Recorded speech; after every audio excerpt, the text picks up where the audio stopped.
વર્ષ 2023ની national statistics ડેની theme alignment of states indicator framework with national indicator framework for monitoring sustainable development goals છે.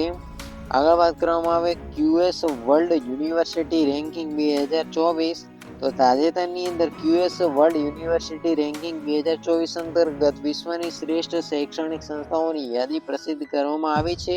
અને રેન્કિંગની અંદર IIT બોમ્બે વિશ્વની ટોચની 150 યુનિવર્સિટીઓમાં સ્થાન મેળવીને નોંધપાત્ર સીમાચિહ્ન હાંસલ કર્યું છે.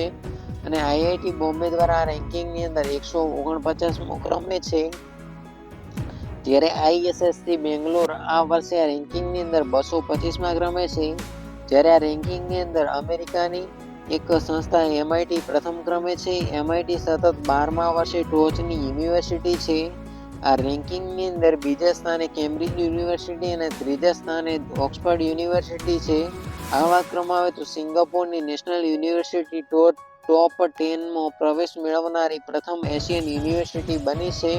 આગળ વાત કરવામાં આવે QS વર્લ્ડ યુનિવર્સિટી રેન્કિંગના 45 યુનિવર્સિટીઓની રેન્કિંગ પ્રાપ્ત કરીને ભારત વૈશ્વિક સ્તરે 7મો સૌથી વધુ પ્રતિનિધિત્વ ધરાવતો દેશ બન્યો છે.